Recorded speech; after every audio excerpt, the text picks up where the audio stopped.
तुम्हारे पास जो चीज़ें उपलब्ध है ना, उन्हीं चीज़ों से तुम अपने सुख का, अपने खुशी के पल को संजो लो। तुम्हारे पास आज जैसी भी मोबाइल है, उसी में अपनी चित्र खींच लो।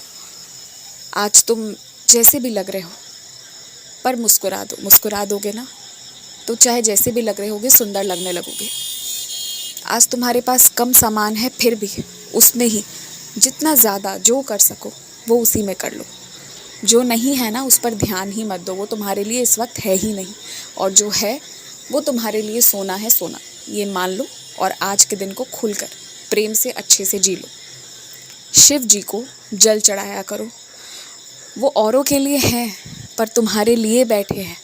तुम्हें समझना चाहिए, तुम पर कृपा बहुत है। तुम मानो या ना मानो, तुम पर गुरु कृपा है, इसलिए तुम्हारी रक्षा होती है।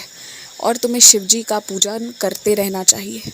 तुम्हें उन्हें बेलपत्र कभी कभी चढ़ाना चाहिए, और जल तो ज़रूर चढ़ाओ।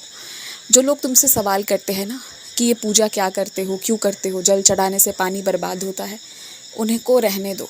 उन्हें जवाब देने की ज़रूरत नहीं है। और यदि फिर भी वो ज़्यादा सवाल जवाब करे तो उनसे कह देना, पूछ लेना उनसे कि वो महंगे महंगे कपड़े क्यों खरीदते हैं। एक दो कपड़े में भी तो जीवन कट जाता। उन्हें उनके तरीके से जवाब दोगे ना तो समझ में आएगा। अगर ज़्यादा परेशान करे तो जवाब देना, अन्यथा शांत रहो। मौन रहना ज़्यादा बेहतर है। मौन सबसे बड़ा जवाब होता है। शब्दों से ज़्यादा भारी मौन होता है। जो लोग तुम्हें रुला रहे ना, ऐसी थप्पड़ पड़ेगी ना उन्हें, ऐसी थप्पड़ पड़ेगी जिसकी उन्हें कल्पना नहीं करी है। उनकी दुनिया उल्टी की पुल्टी नहीं हो गई ना, तो फिर कहना कि मैं शिरडी में बैठा हूँ। जो एकदम से तुम्हारा प्यार मेरे प्रति जागृत हुआ है ना, वो इसलिए कि मेरा ध्यान बहुत ज़्यादा तुम्हारी ओर चला गया है। और अगर मेरा ध्यान चला गया है, मेरी रहम नज़र हो गई है ना, तो जिसने तुम्हारी दुनिया तबाह करी है वो अब तबाह तबाह हो जाएगा। मैं ये बर्दाश्त नहीं कर सकता कि तुम इस तरह रोते रहो, व्याकुल रहो। बिल्कुल नहीं।